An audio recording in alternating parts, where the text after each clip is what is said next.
कुंती का त्याग की कथा।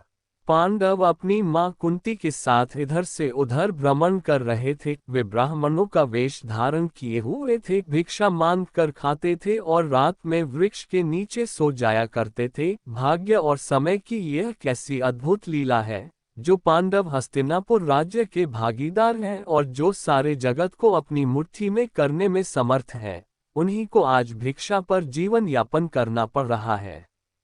दोपहर के बाद का समय था। पांडव अपनी मां कुंती के साथ वन के मार्ग से आगे बढ़ते जा रहे थे। सहसा उन्हें वेदव्यास जी दिखाई पड़े। कुंती दौड़कर वेदव्यास जी के चरणों में गिर पड़ी, उनके चरणों को पकड़कर बिलख बिलख कर रोने लगी। उसने अपने आंसुओं से उनके चरणों को धोते हुए उन्हें अपनी पूरी कहानी सुना दी। वेदव्यास जी ने कुंती को धैर्य बंधाते हुए कहा, आंसू बहाने से कुछ नहीं होगा। जो ऊपर पड़ा है उसे धैर्य से सहन करो। जब अच्छे दिन आएंगे फिर सब कुछ ठीक हो जाएगा। चलो मेरे साथ चलो, मैं तुम्हें एक स्थान बताए दे रहा हूँ। कुछ दिनों तक वहीं रहकर समय काटो।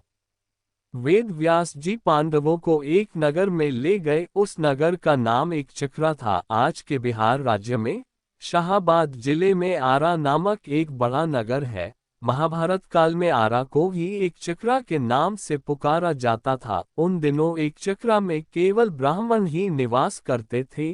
वेदव्यास जी पांडवों को एक चक्रा में पहुंचाकर चले गए। पांडव एक ब्राह्मण के घर में निवास करने लगे। पांचों भाई प्रतिदिन भिक्षा मांगने के लिए जाया करते थे। भिक्षा में जो अन्न मिलता था उसी से अपने जीवन का निर्वाह करते थे।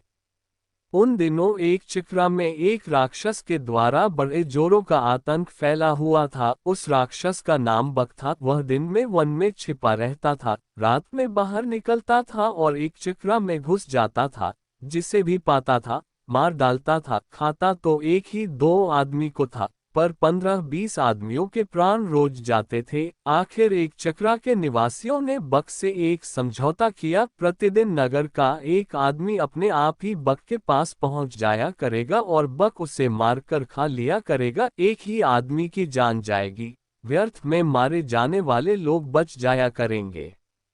बक ने भी इस समझौते को स्वीकार कर लिया। उसे जब बैठे बिठाए ही भोजन मिल जाता था तो वह समझौते को स्वीकार न करता तो क्या करता।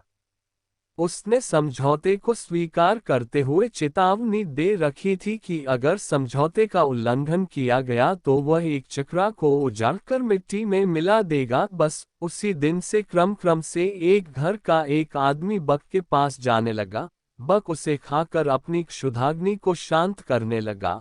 संयोग की बात, एक दिन उस ब्राह्मण के घर की बारी आ गई जिसके घर में पांडव अपनी मां के साथ निवास करते थे। दोपहर के पूर्व का समय था। कुंती अपने कमरे में बैठी हुई थी। उस दिन भीम किसी कारणवश भिक्षा मांगने नहीं गया था। वह भी कमरे के भीतर कुंती के पास ही मौजूद था।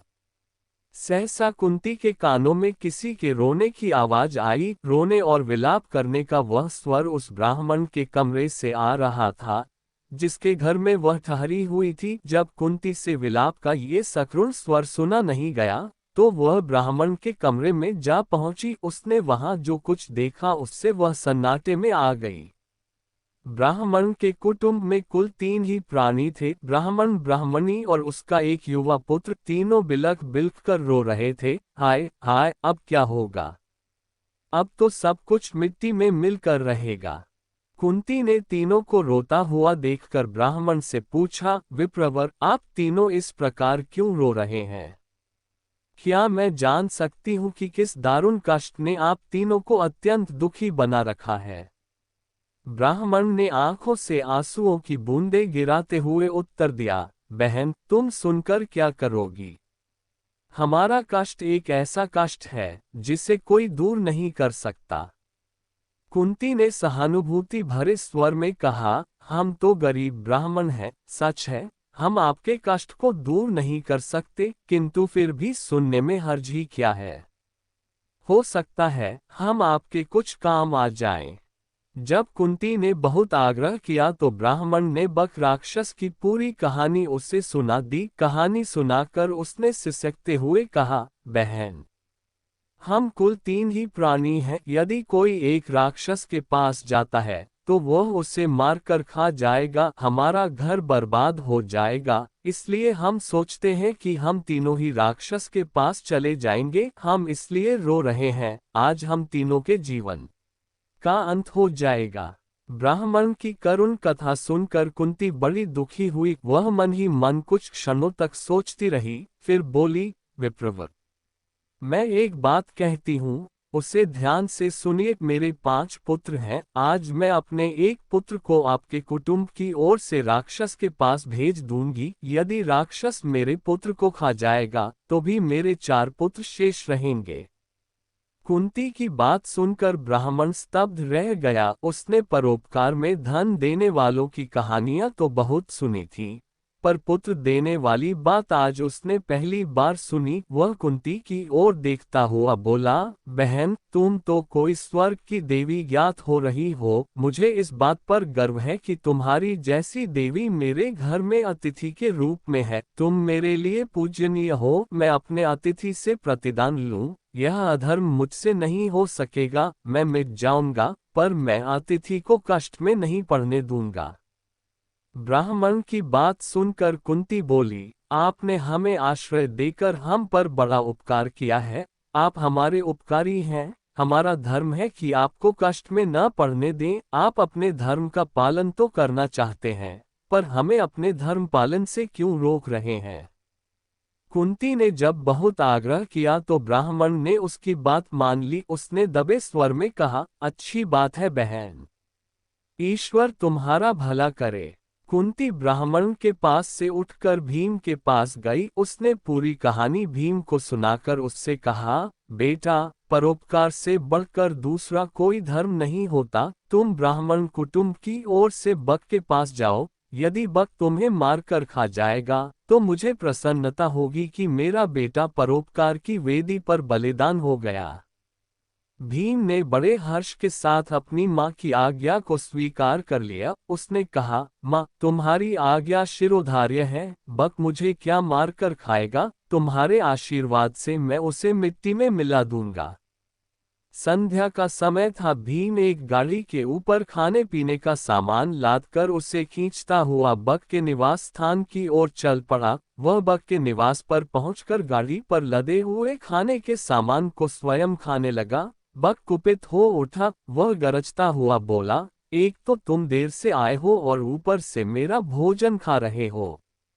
इतना कहकर वह भीम पर टूट पड़ा। भीम तो पहले ही तैयार था। दोनों में मल्लयुद्ध होने लगा। दोनों की गर्जना और ताल ठोकने के शब्दों से वायुमंडल गूंज उठा। बक ने बड़ा प्रयत्न किया कि वह भीम को मल्लयुद्ध में पछाड़ दे, पर वह सफल नहीं हुआ। वह स्वयं भीम की पकड़ में आ गया। भीम ने उसे धरती पर गिराकर उसके गले को इतने जोरों से दबाया कि उसकी जीभ बाहर निकल आई। वह प्राणशून्य हो गया। भीम ने उसे उठाकर नगर के फाटक के पास फेंक दिया। उधर संध्या समय चारों भाई भिक्षाटन से लौटे तो कुंती से सब कुछ सुनकर वे बड़े दुखी हुए। उन्होंने अपनी माँ से कहा, तुमने भीम को अकेले भेजकर अच्छा नहीं किया। हम भाइयों में वही एक ऐसा है जो संकट के समय काम आता है। कुंती ने अपने पुत्रों को समझाते हुए कहा, तुम चिंता क्यों करते हो? तुम देखोगे कि मेरा भीम बक को मिट्टी में मिलाकर आएगा। फिर चारों भाई भीम का पता लगाने के लिए चल पड़े। वे अभी कुछ ही दूर गए थे कि भीम अपनी मस्ती में झूमता हुआ आता दिखाई पड़ा। चारों भाई दौड़कर भीम से लिपट गए। भीम ने उन्हें बताया कि उसने किस तरह अत्याचारी बक को नरक में पहुंचा दिया है। भीम ने घर पहुंचकर अपनी माँ के चरण स्पर्श किए। उसने कहा, माँ, तुम्हारे आशीर्वाद से मैंने बक का संहार कर दिया। अब एक चक्रा के निवासी सदा सदा के लिए भयमुक्त हो गए। कुंती ने भीम का मुख चूमते हुए कहा, बेटा भीम, मुझे तुमसे यही आशा थी। मैंने इसीलिए तो तुम्हें बक के पास भेजा था। प्रभात होने पर एक चक्रा निवासियों ने नगर के फाटक पर बक को मृत अवस्था में पड़ा हुआ देखा। उन्हें जहां प्रसन्नता हुई वहां आश्चर्य भी हुआ। बक का वध किसने किया? क्या ब्राह्मण ने? एक चक्रा के निवासी दौड़े दौड़े ब्राह्मण के घर पहुंचने लगे। थोड़ी ही देर में ब्राह्मण के द्वार पर बहुत बड़ी भीड़ एकत्रित हो गई। ब्राह्मण के जयनाद से धरती और आकाश गूंजने लगा।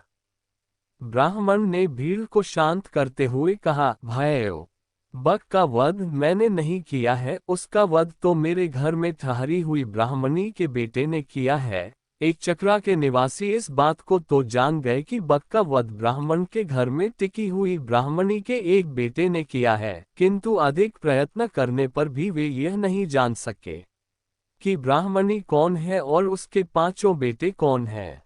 किंतु जानने पर भी ये तो हुआ ही कि एक चक्रा निवासी ब्राह्मणी और उसके पुत्रों का बड़ा आदर करने लगे। स्वयं ब्राह्मण भी गर्व का अनुभव करने लगा कि जिस ब्राह्मणी के पुत्र के एक चक्रा के निवासियों को सदा सदा के लिए संकट मुक्त करा दिया है, वह उसके घर में अतिथि के रूप में टिकी हुई है। इसी भगवान की वीडियो देखने के लिए सब्सक्राइब करें चैनल को और बेल आइकॉन दबाएं।